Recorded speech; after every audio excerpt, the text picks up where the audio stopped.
안녕하세요. 슬기로운 스테이블 코인 생활입니다. 안녕하세요. 많은 분들이 기다려주시는 코너죠. 댓글 꼬리에 꼬리를 무는 질문, 줄여서 댓글 꼬꼬무 6번째 시간입니다. 네, 저희 채널의 정말 큰 장점이 청취자분들 수준이 엄청 높다는 거거든요. 맞아요. 저도 항상 놀랍니다. 최근에도 정말 날카로운 질문이 하나 올라와서 저희 제작진 모두가 무릎을 탁 쳤습니다. 오늘 바로 그 질문을 한번 파헤쳐 보려고 합니다. 오, 어떤 질문이었길래 다들 그렇게 감탄하셨는지 저도 궁금해지네요. 네, 한 청취자분께서 남겨주신 질문인데요.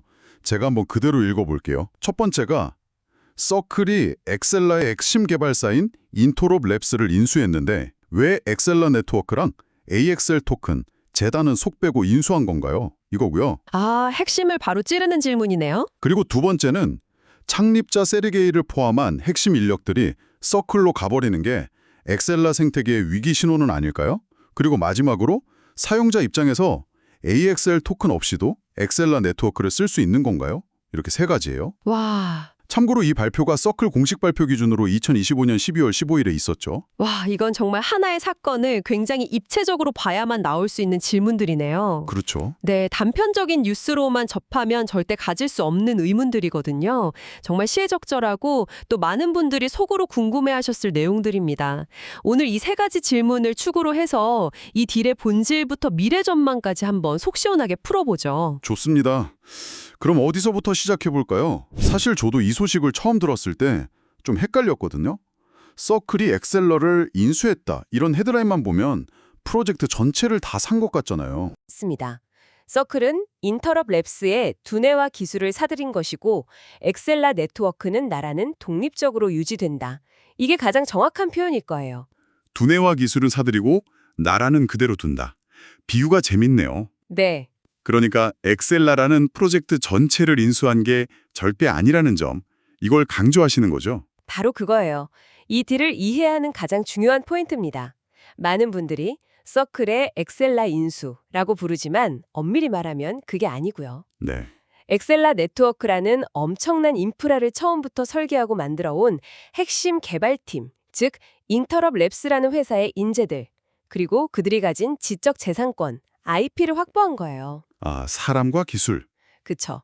반면에 이미 탈중앙화돼서 운영되고 있는 엑셀라 네트워크, 또 네트워크의 연료이자 지분인 AXL 토큰, 그리고 생태계 지원을 담당하는 엑셀라 재단, 이 세 가지는 이번 거래 대상에서 명확하게 제외됐어요. 아, 그래서 이 딜의 성격을 두고 acquire hire라는 말을 쓰는 거군요. 정확해요. 소위 말하는 어콰이어 하이어. 일반적인 M&A가 회사의 제품이나 매출, 시장 점유율을 보고 사는 거라면 네네. 이건 어콰이어, 인수하다랑 하이어, 고용하다의 합성어답게 그 회사를 만든 사람, 즉 인재를 확보하는 게 최우선 목표인 인수 방식이죠. 과거에 페이스북이 인스타그램 샀던 거랑 완전히 다른 거네요. 완전히 다르죠. 서클은 엑셀라의 사용자를 원한 게 아니라 엑셀라를 만든 그 천재 개발자들을 원했던 거예요. 그 설명을 들으니까 그림이 훨씬 선명해지네요. 그런데 바로 그 지점에서 청취자분의 두 번째 질문이 자연스럽게 연계되는 것 같아요. 네, 그렇죠. 서클 입장은 알겠는데 반대로 엑셀라 생태계 입장에서 보면 이건 엄청난 위기 신호 아닌가요? 뭐랄까, 나라를 세운 건국의 아버지들이 다 같이 옆 나라로 이민 가버린 꼴이잖아요. 하하, 비유가 아주 정확하네요. 남은 사람들은 어떡하냐는 불안감이 드는 게 당연한 것 같아요. 맞아요. 그 불안감은 지극히 합리적이고 자연스러운 반응이에요. 그래서 이 문제를 위기다 아니다처럼 흑백 논리로 딱 잘라 말하면 안 돼요. 아, 그렇게 볼 문제는 아니다. 네, 그보다는 이 상황을 두 가지 관점에서 나눠볼 필요가 있어요. 하나는 서클은 왜 이런 선택을 했는가? 다른 하나는 남겨진 엑셀라 생태계는 앞으로 어떻게 될 것인가? 이 두 가지죠. 좋습니다. 그럼 먼저 서클의 관점부터 짚어주시죠. 왜 굳이 이런 복잡한 방식으로 팀만 쏙 빼갔을까요? 서클의 입장에서 보면 이건 거의 필연적인 수순이었어요. 이제 상호 혼용성, 그러니까 서로 다른 블록체인을 자유롭게 넘나드는 기술은 더 이상 있으면 좋은 것이 아니거든요. 없으면 안 되는 게 된 거군요. 그렇죠. 없으면 죽는 것이 됐어요. 서클의 핵심 상품은 스테이블 코인 USDC잖아요. 네. 이 USDC가 이더리움에만 머물러 있으면 그냥 반쪽짜리 상품이에요. 솔라나, 아발란체, 그리고 앞으로 나올 수많은 블록체인 위에서 마치 달러처럼 자유롭게 쓰여야 진짜 가치를 갖게 되죠. 그렇죠. 모든 길은 로마로 통하듯 모든 체인에서 USDC를 쓰게 만들고 싶겠죠. 바로 그거예요. 이전까지는 엑셀라 같은 외부 파트너랑 협력해서 다리를 놓았는데 이제는 아예 그 다리를 설계하고 건설하는 최고의 기술자들을 우리 집으로 데려와 버린 거죠. 아예 내재화를 해버린 거네요? 네, 상호 운용성이라는 핵심 부품을 외주 생산하다가 그 공장을 돌리는 핵심 기술자들을 통째로 영입해서 내부 기술로 만들어버린 거예요. 장기적으로 볼 때 이게 훨씬 더 빠르고 안정적이고 또 자기들 입맛에 맞게 기술을 발전시킬 수 있다고 판단한 겁니다. 와, 서클의 야망이 느껴지는 대목이네요. USDC 제국을 확장하려는 큰 그림이었군요. 맞습니다. 자, 그럼 이제 반대편, 즉 엑셀라 커뮤니티와 AXL 토큰 홀더들의 관점으로 넘어가 보죠. 이분들 입장에선 정말 날벼락 같은 소리일 수도 있잖아요. 그렇죠. 커뮤니티 입장에서는 당연히 집을 짓던 핵심 건축가들이 다 떠났는데 우리 집은 이제 누가 완성시켜주나 이런 의문이 들 수밖에 없어요. 당장 로드맵은 어떡하나 싶고. 네, 기존에 발표했던 로드맵이 지연되거나 최악의 경우 중단될 수도 있다는 공포감이 생기는 거죠. 그래서 여기서부터는 이건 위기다 혹은 아니다 기회다라고 성급하게 결론 내리는 대신에 네. 앞으로 우리가 어떤 지표들을 눈여겨봐야 하는지 일종의 체크포인트를 설정하는 게 훨씬 중요해요. 네, 그 부분이 가장 궁금해요. 막연한 불안감에 휩쓸리지 않으려면 뭘 봐야 할까요? 창립자 세르게이가 떠난 게 정말 생태계의 사망 선고인지 아니면 새로운 시작을 위한 성장통인지 어떻게 판단할 수 있을까요? 이 문제를 현실적으로 보기 위해 두 가지 시나리오를 그려볼 수 있어요. 하나는 모두가 걱정하는 리스크 시나리오, 네. 다른 하나는 중립 또는 전환기 시나리오입니다. 리스크 시나리오부터 들어볼까요? 상상만 해도 좀 아찔한데요. 리스크 시나리오는 말 그대로 핵심 인력의 유출이 개발 동력의 저하로 직결되는 경우예요.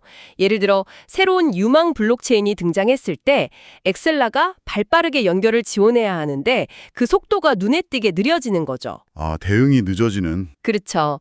또 기술 업데이트 주기가 길어지고 버그 추정이 늦어지면서 네트워크 안정성에 대한 의구심이 생길 수도 있어요. 이렇게 되면 자연스럽게 엑셀라를 사용하던 D앱들이 다른 상호 운용성 솔루션으로 떠나가는 생태계의 공동화 현상이 나타날 수 있죠. 이게 우리가 경계해야 할 최악의 상황이에요. 듣기만 해도 부정적인 연쇄 반응이 그려지네요. 그렇다면 반대로 중립 또는 전환기 시나리오는 어떤 가능성을 담고 있는 건가요? 이게 오히려 기회가 될 수도 있다는 말씀이신가요? 네, 그럴 가능성도 충분히 열려 있어요. 한번 이렇게 생각해 보세요. 이전까지는 인터럽 랩스라는 하나의 강력한 주체가 엑셀라 개발의 거의 모든 것을 주도했잖아요. 거의 다 했죠. 이건 속도가 빠르다는 장점이 있지만 어떻게 보면 중앙화되어 있다는 단점도 명확하죠. 그런데 그 강력한 주체가 빠져나가면서 생긴 힘의 공백을 엑셀라 재단이 중심이 돼서 여러 개발팀이나 커뮤니티 그룹에게 분산시킬 수 있어요. 아, 개발의 주체가 다변화된다는 거군요. 그렇죠. 재단이 그랜트 프로그램을 훨씬 더 공격적으로 운영해서 실력 있는 외부 팀들을 생태계로 끌어들이고 커뮤니티가 직접 개발 방향에 대한 제안, 거버넌스를 더 활발하게 내놓는 거죠. 오, 마치 한 명의 천재 군주가 다스리던 왕국에서 여러 귀족과 시민 대표가 함께 운영하는 공화정으로 체제가 바뀌는 것과 같아요. 초기에는 혼란스러울 수 있지만 장기적으로는 더 건강하고 더 회복 탄력성 있는 진정한 의미의 탈중앙화 생태계로 거듭날 수도 있다는 거예요. 와, 그렇게 보니 관점이 완전히 달라지네요. 결국 섣부른 판단 대신 객관적인 지표를 통해 지금 엑셀라가 어떤 시나리오로 가고 있는지 계속 추적 관찰해야 한다는 말씀이시군요. 바로 그겁니다. 그럼 우리가 주목해야 할 그 객관적인 지표, 체크포인트 3가지만 딱 짚어주시죠. 네, 심리적인 불안감에 휘둘리지 않으려면 이 3가지를 꼭 확인해야 해요. 첫째, 개발의 주도권이 어디로 가는가입니다. 개발의 주도권. 네, 앞으로 나올 엑셀라의 중요한 기술 업데이트나 새로운 버전을 누가 발표하고 주도하는지를 보세요. 엑셀라 재단이 전면에 나서는지 아니면 우리가 몰랐던 새로운 실력 있는 개발팀이 등장해서 스포트라이트를 받는지 이걸 보면 개발의 중심축이 어떻게 재편되는지 알 수 있어요. 개발의 리더가 누가 되는지를 보라. 알겠습니다. 두 번째는요? 둘째, 재단의 구체적인 액션 플랜입니다. 말로면 생태계를 지원하겠다가 아니라 실제로 개발팀을 지원하는 그랜트 프로그램의 규모를 얼마나 늘리는지, 어떤 기준으로 자금을 지원하는지, 그리고 파트너십 전략을 어떻게 새롭게 짜는지를 봐야 해요. 돈을 어디에 쓰는지 보면 알겠네요. 그렇죠. 재단의 지갑이 어디로 얼마나 열리는지를 보면 생태계의 미래 비전을 엿볼 수 있죠. 마지막으로 가장 중요한 실질적인 개발 활동 데이터입니다. 이건 감정의 영역이 아니에요. 숫자와 결과물을 확인해야 합니다. 아, 그러니까 개발 주도권, 재단의 액션 플랜, 그리고 GitHub 활동 이 세 가지를 꾸준히 지켜보면 엑셀라의 미래 방향성을 어느 정도 예측할 수 있겠군요. 맞습니다. 그런데 이번 이슈와는 별개로 엑셀라의 기술력 자체는 여전히 업계 최고 수준이라는 평가가 많잖아요. 네, 그건 뭐 이견이 없죠. 이런 기술적 강점을 고려했을 때 미래를 가늠해 볼 만한 또 다른 포인트가 있을까요? 아주 중요한 질문이에요. 저도 그 평가에 전적으로 동의합니다. 엑셀라의 기술적 아키텍처나 보안 모델은 논란의 여지가 없는 업계 탑티어예요. 그래서 2026년 엑셀라의 미래를 볼 때 이번 인수 이슈만큼이나 어쩌면 그 이상으로 중요하게 봐야 할 기술적 변곡점이 하나 있어요. 오, 그게 뭔가요? 바로 커뮤니티에서 계속 논의되고 있는 코스테이킹이라는 구조의 도입 여부입니다. 코스테이킹이요? 단어가 좀 생소한데 쉽게 설명해 주실 수 있나요? 그럼요. 현재 엑셀라 네트워크의 보안은 AXL 토큰을 스테이킹한 검증인들이 담보하고 있잖아요. 네, 그렇죠. 코스테이킹은 여기 한 단계 더 나아가는 개념이에요. 예를 들어 엑셀라를 통해 연결된 다른 블록체인, 가령 체인 A가 있다고 해보죠. 이 체인 A의 자체 토큰, 예를 들면 뭐 ATOM이나 ABAX 같은 토큰도 AXL 토큰과 함께 엑셀라 네트워크의 보안을 담보하는 데 사용될 수 있게 하는 구조예요. 아, 그러니까 AXL 토큰뿐만 아니라 엑셀라랑 연결된 다른 프로젝트의 토큰까지 함께 스테이킹해서 네트워크 보안을 강화한다. 코스테이킹, 함께 스테이킹한다는 의미 그대로네요. 정확해요. 이게 만약 실현된다면 엄청난 변화를 가져올 수 있어요. 어떤 변화요? 체인의 입장에서는 자신들의 토큰을 스테이킹함으로써 엑셀라 네트워크의 보안 결정에 일부 목소리를 낼 수 있게 되고 엑셀라를 통한 자산 이동의 보안성을 스스로 강화할 수 있게 되죠. 엑셀라 네트워크 입장에서는 AX 토큰의 가치에만 의존하던 보안 모델을 다변화해서 훨씬 더 강력하고 안정적인 네트워크가 될 수 있고요. 와, 이건 단순히 AX 토큰을 수수료로 사용하는 차원을 넘어서 네트워크의 경제 모델과 보안 구조 자체를 재설계하려는 굉장히 야심찬 시도예요. 와. 그게 실제로 구현된다면 정말 게임 체인저가 될 수도 있겠네요. 하지만 이건 아직 아이디어 단계인 거죠? 맞아요. 그래서 여기서도 주의점이 있어요. 이건 아직 확정된 로드맵이 아니라 커뮤니티와 개발자들 사이에서 논의되고 있는 아이디어에 가까워요. 언제 어떤 방식으로 구현될지는 아무도 단정할 수 없죠. 그렇죠. 그래서 이 부분 역시 지금 결론을 내리기보다는 앞으로 지켜봐야 할 체크포인트를 설정하는 게 현명해요. 첫째, 실제 개발 착수 여부. 아이디어 수준을 넘어 실제 코드 개발, 테스트넷 운용으로 이어지는지를 봐야 하고요. 네. 둘째, 생태계의 참여도. 이 새로운 모델에 다른 블록체인이나 검증인들이 실제로 얼마나 참여하는지를 확인해야죠. 마지막으로 이 과정을 통해 AX 토큰의 역할이 어떻게 재정이 되는지를 주목해야 합니다. 알겠습니다. 코스테이킹이라는 미래 변수까지 염두에 두어야겠네요. 자, 이제 마지막 질문으로 넘어가 볼게요. 어쩌면 사용자 입장에서 가장 현실적인 질문일 수 있겠어요. 네, 그렇죠. AXL 토큰 없이도 엑셀라 네트워크를 쓰는 게 가능한가?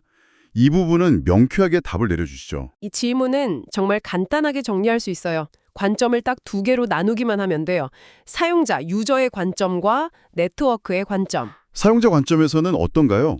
제가 예를 들어 엑셀라 기술을 쓰는 브릿지 서비스를 이용할 때 제 지갑에 AXL 토큰이 꼭 있어야 하나요? 결론부터 말하면 사용자 관점에서는 네, 없어도 전혀 문제 없습니다. 아, 없어도 되는군요. 네, 사용자가 직접 AXL 토큰을 사거나 보유할 필요가 없다는 거죠.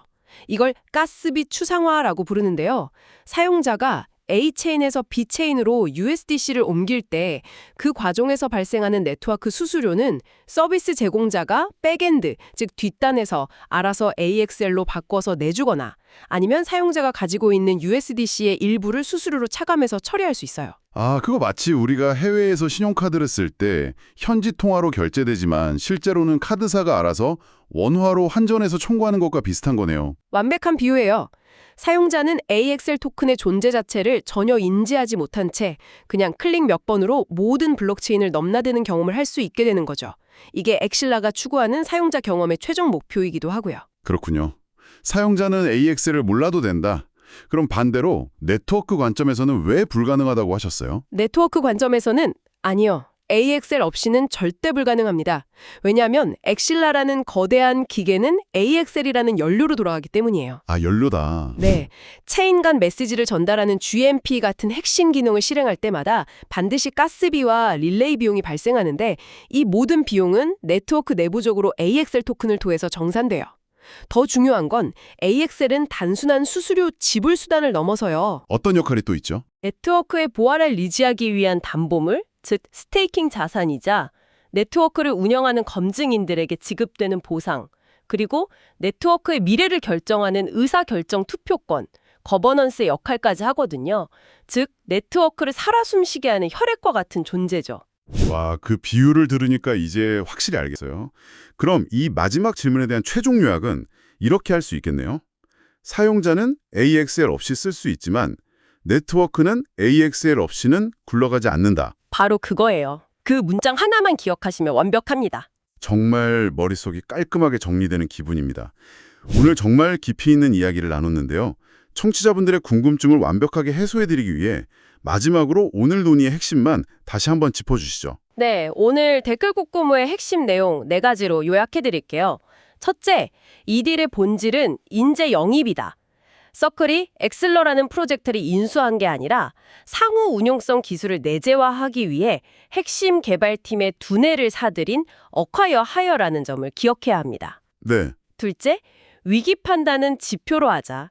생태계의 미래를 막연한 감정으로 판단하지 말고 앞으로 개발 주도권이 누구에게 있는지, 재단이 어떤 구체적인 행동을 보이는지, 그리고 GitHub 같은 실질적인 데이터를 객관적으로 봐야 합니다. 감정이 아니라 데이터로. 그렇죠. 셋째, AXL 토큰의 이중적 역할. 사용자는 AXL의 존재를 몰라도 되지만 네트워크는 AXL 없이는 단 하루도 돌아갈 수 없는 핵심 운영 토큰이라는 점. 마지막으로 미래의 관전 포인트는 코스테이킹이다. 2026년 엑셀라의 장기적인 가치를 볼 때는 코스테이킹이라는 구조적 변화가 실제로 구현되는지 여부가 중요한 변수가 될 겁니다. 오늘 설명이 청취자분의 궁금증을 시원하게 해결해 드렸기를 바랍니다. 복잡하게만 느껴졌던 이슈가 아주 명확하게 정리된 것 같네요. 질문의 수준이 높았던 덕분에 저도 더 즐겁게 설명할 수 있었네요. 슬기로운 스테이블 코인 생활, 오늘 준비한 내용은 여기까지입니다. 오늘 내용이 도움이 되셨다면 구독, 좋아요, 알림 설정 부탁드립니다. 감사합니다. 감사합니다.